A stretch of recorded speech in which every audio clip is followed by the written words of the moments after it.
Hi friends, ಎಲ್ರಿಗೂ ನಮಸ್ತೆ. Welcome back to Deepika lifestyle and blogs. ಎಲ್ಲರೂ ಹೇಗಿದ್ದೀರಾ? ನಾನು ಚೆನ್ನಾಗಿದ್ದೀನಿ. ಐ ಹೋಪ್ ನೀವೆಲ್ಲರೂ ಚೆನ್ನಾಗಿದ್ದೀರಾ ಅಂತ ಅಂದ್ಕೊಂಡಿದ್ದೀನಿ. ಪ್ಲೀಸ್ ಫ್ರೆಂಡ್ಸ್, ಈ ವಿಡಿಯೋನ ಫಸ್ಟಿಂದ ಕೊನೆವರೆಗೂ ಸ್ಕಿಪ್ ಮಾಡ್ತೀನಿ ನೋಡಿ. ನಿಮ್ಗೆ ಇಷ್ಟ ಆದರೆ ಲೈಕ್ ಕೊಡೋದನ್ನು ಖಂಡಿತ ಮರಿಬೇಡಿ. ಮತ್ತು ಓಂ ಮಹಾಲಕ್ಷ್ಮೀ ನಮಃ ಅಂತ ಒಂದು ಕಮೆಂಟ್ ಮಾಡಿ ನಿಮ್ಗೆ ಇಷ್ಟ ಆದರೆ. ಓಕೆ, ನಾನು ಇವಾಗ ತಿಳಿಸ್ಕೊಡ್ತಾ ಇದ್ದೀನಿ ಕುಂಭರಾಶಿ ಬಗ್ಗೆ. ಬನ್ನಿ ನೋಡೋಣ. ಈ ಜ್ಯೇಷ್ಠ ಮಾಸದಲ್ಲಿ ಅಂದರೆ 11ನೇ ತಾರೀಕು ಅಂದರೆ ನಿನ್ನೆ ಇರುವಂತಹ ಒಂದು ಹುಣ್ಣಿಮೆ ಆದಮೇಲೆ ಈ ಮಾಸದಲ್ಲಿ ಅಂದರೆ ನಿನ್ನೆ ಹುಣ್ಣಿಮೆ ನಡೆದಿದೆ. ಈ ಹುಣ್ಣಿಮೆ ಮುಗಿದ ಮೇಲೆ ಕೆಲವೊಂದು ಗ್ರಹ ಸಂಚಾರ ಬದಲಾವಣೆ ಆಗಿರಬಹುದು. ಮೇ ತಿಂಗಳಲ್ಲಿ ಆಗಿರುವಂತಹ ಬದಲಾವಣೆ ಆಗಿರಬಹುದು. ಈ ಮಾಸದಲ್ಲಿ ಆಗ್ತಾ ಇರುವಂತಹ ಗ್ರಹ ಸಂಚಾರ ಆಗಿರಬಹುದು. ಈ ಮುಖ್ಯವಾಗಿ ಈ ಕುಜ ಕೇತು ಮಿಲನ ಏನಿದೆಯೋ ಇವರಿಬ್ಬರ ಗಮನ ಆಗಿರಬಹುದು. ಈ ದ್ವಾದಶ ರಾಶಿಗಳ ಮೇಲೆ ಒಂದು 51 ದಿನಗಳ ಕಾಲ ಕೆಲವೊಂದು ವಿಷಯಗಳಲ್ಲಿ ಅದೇ ರೀತಿ ಈಗ ಬರ್ತಾ ಇರುವಂತಹ ಹುಣ್ಣಿಮೆಯಿಂದ ಅಂದರೆ ಆಲ್ರೆಡಿ ಈ ಹುಣ್ಣಿಮೆ ನಡೆದಿದೆ. ಈ ಹುಣ್ಣಿಮೆ ಮುಗಿದ ನಂತರ ಈ ತಿಂಗಳಲ್ಲಿ ಕುಂಭರಾಶಿಯವರಿಗೆ ಯಾವ ಬರ್ತಾ ಇರುವಂತಹ ಮುಂದಿನ ದಿನಗಳಲ್ಲಿ ಕುಂಭರಾಶಿಗೆ ಯಾವ ರೀತಿ ಇರುತ್ತೆ ಅಂದರೆ ಮುಖ್ಯವಾಗಿ ಈ ಮಾಸದಲ್ಲಿ ಕೆಲವೊಂದು ಬದಲಾವಣೆಗಳು ನಡೀತಾ ಇರುತ್ತೆ.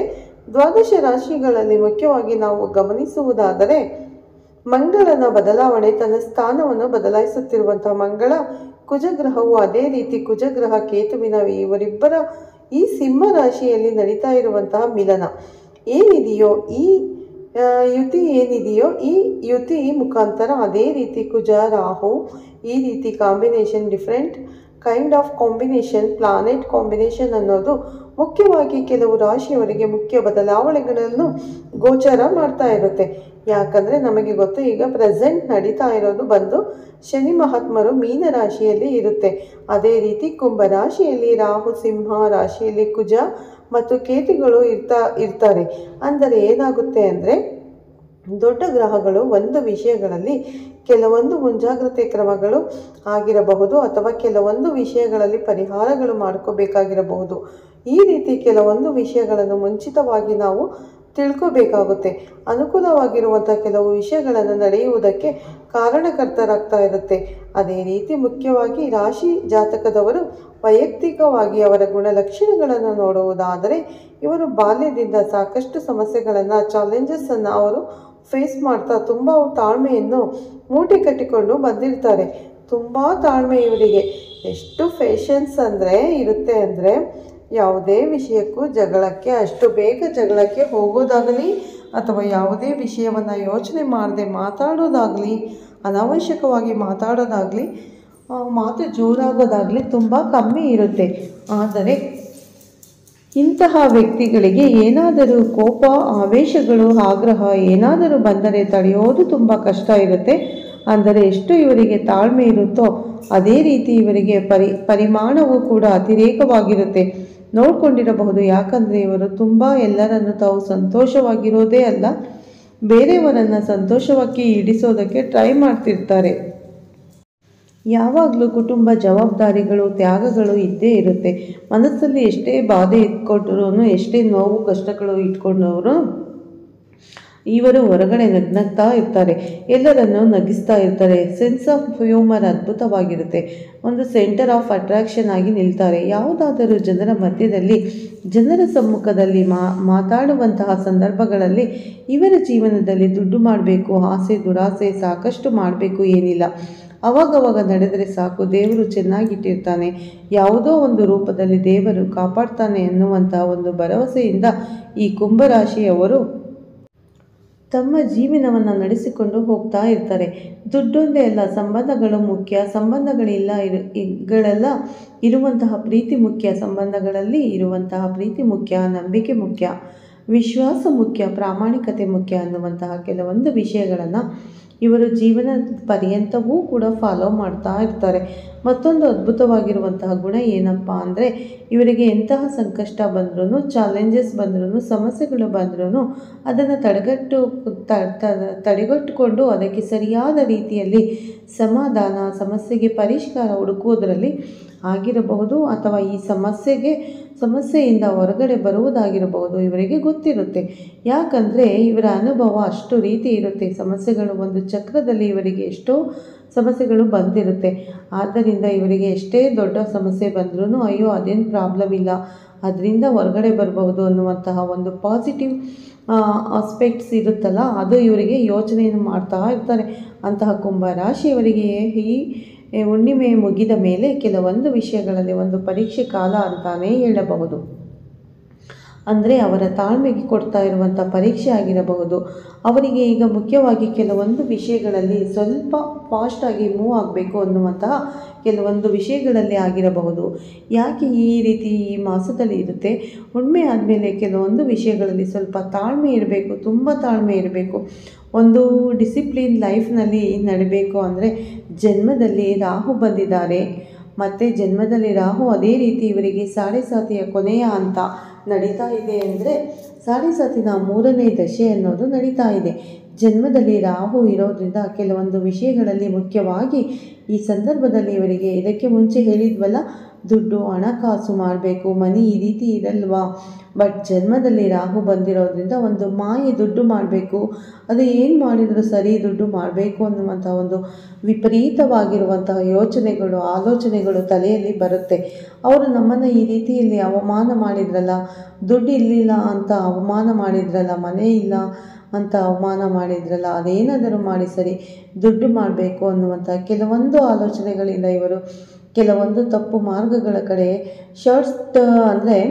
ಶಾರ್ಟ್ಕಟ್ನಲ್ಲಿ ಹುಡುಕುವಂತಹ ಪ್ರಯತ್ನಗಳು ಮಾಡಬಹುದು. ಯಾವ ರೀತಿ ಒಂದು ಮಾಯೆಯನ್ನು ರಾಹುಗ್ರಹ ಸೃಷ್ಟಿ ಮಾಡುತ್ತೆ.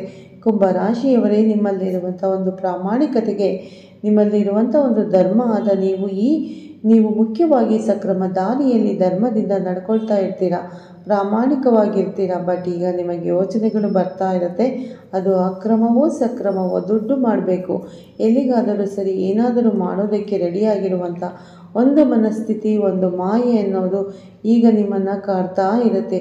ಈ ದುಡ್ಡು ಮಾಡಬೇಕು ಅನ್ನುವಂಥ ಒಂದು ಆಸೆ ಯಾರಿಗೆಲ್ಲ ಇರಲ್ಲ? ಪ್ರತಿಯೊಬ್ಬರಿಗೂ ಆಸೆಗಳಿರುತ್ತೆ, ಕೋರಿಕೆಗಳಿರುತ್ತೆ. ಅದನ್ನು ಸಾಧಿಸ್ಕೋಬೇಕು ಅನ್ನುವಂಥ ಸಂದರ್ಭಗಳಲ್ಲಿ ನಾವು ಕಷ್ಟಪಟ್ಟು ದುಡಿತಿರ್ತೀವಿ.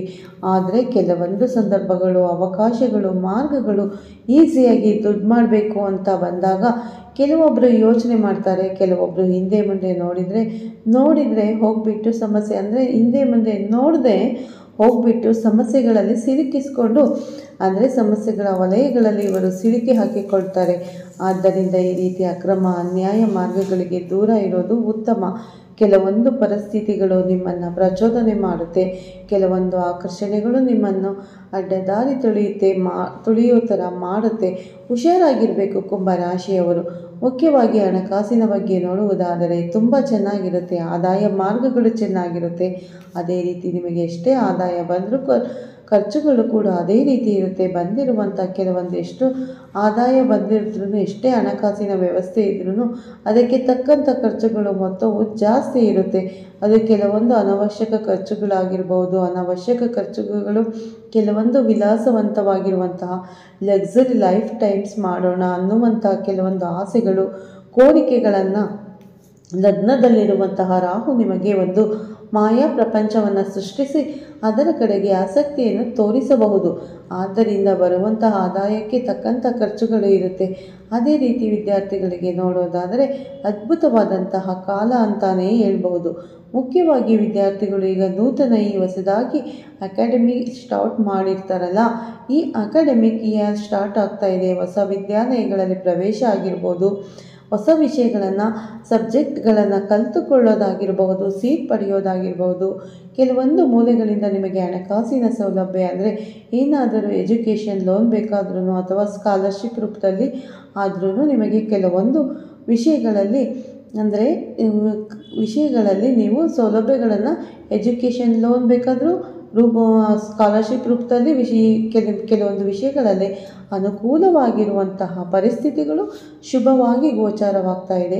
ಇನ್ನು ಉದ್ಯೋಗಸ್ಥರಿಗೆ ಏನು ಒಳ್ಳೆಯ ಕಾಲ ಅಂತ ಹೇಳ್ಬೋದು. ಯಾರಾದರೂ ಅವರು ಭವಿಷ್ಯತ್ ರೂಪದಲ್ಲಿ ನೋಡುವುದಾದರೆ ಮುಂದಿನ ದಿನಗಳಲ್ಲಿ ಏನಾದರೂ ಒಳ್ಳೆಯ ಕಾಲ, ಒಳ್ಳೆಯ ಟೈಮ್ ಅಂತ ಹೇಳ್ಬೋದು. ಮುಖ್ಯವಾಗಿ ಈ ಸಂದರ್ಭದಲ್ಲಿ, ಅಂದರೆ ಸಾಡೆ ಸಾತಿನ 3ನೇ ಅಂತ ನಡೀತಾ ಇರುವಂಥ ಸಂದರ್ಭದಲ್ಲಿ ಉದ್ಯೋಗಸ್ಥರಿಗಾಗಲಿ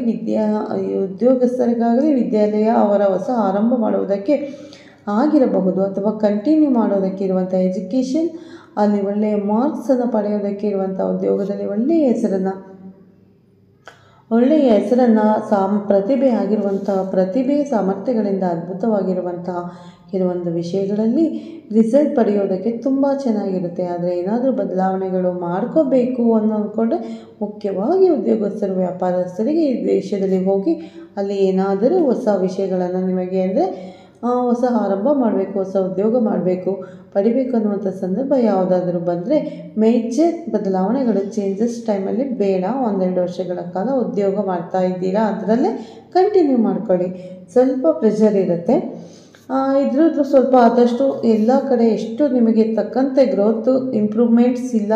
ನಾನು ಬೇರೆ ಉದ್ಯೋಗ ಹುಡುಕ್ತೀನಿ, ಈ ಸಂದರ್ಭದಲ್ಲಿ ಯಾವ ರೀತಿ ಇರುತ್ತೆ ಅಂದರೆ ನಿಮಗೆ ಕೆಲವೊಂದು ಅದೇ ರಾಹುಕೇತು ಜನ್ಮದಲ್ಲಿ ಕಾರಣವಾಗಿರೋದ್ರಿಂದ ಕೆಲವೊಂದು ಅಟ್ರಾಕ್ಷನ್ಸ್ ಕೆಲವೊಂದು ವ್ಯಕ್ತಿಗಳು ನೀವು ಏನು ಯೋಚನೆ ಮಾಡಬೇಕು, ರಿಸೈನ್ ಮಾಡಬೇಕು, ಒಳ್ಳೆಯ ಉದ್ಯೋಗ ಬೇಕು ಅಂದರೆ ಪ್ಯಾಕೇಜ್ ಇರುತ್ತೆ ಅನ್ನುವಂಥ ಕೆಲವೊಂದು ವಿಷಯಗಳಲ್ಲಿ ಆಗಿರ್ಬೋದು. ವಿದೇಶಕ್ಕೆ ಕೂಡ ಹೋಗೋ ಅವಶ್ಯಕತೆ ಅಂದರೆ ವಿದೇಶಕ್ಕೆ ಹೋಗೋ ಕೂಡ ಯೋಗ ಇದೆ. ಖಂಡಿತ ಈ ಹುಣ್ಣಿಮೆ ನಂತರ ಈ ಕುಂಭ ರಾಶಿಗೆ ತುಂಬಾ ಒಳ್ಳೆಯದಾಗುತ್ತೆ ಹೇಳಿ ಈ ವಿಡಿಯೋನ ಇಲ್ಲೇ ಮುಗಿಸ್ತೀನಿ. ವಿಡಿಯೋ ಇಷ್ಟ ಆದರೆ ಲೈಕ್ ಮಾಡಿ, ಶೇರ್ ಮಾಡಿ. ಮತ್ತೆ ಸಿಗ್ತೀನಿ ಉತ್ತಮ ಮಾಹಿತಿಯೊಂದಿಗೆ. ಅಲ್ಲಿವರೆಗೂ ನಿಮ್ಮೆಲ್ಲರಿಗೂ ಬಾಯ್, ಟೇಕ್ ಕೇರ್ ಅಂತ ಹೇಳಿ ವಿಡಿಯೋ ಮುಗಿಸ್ತಾ ಇದ್ದೀನಿ.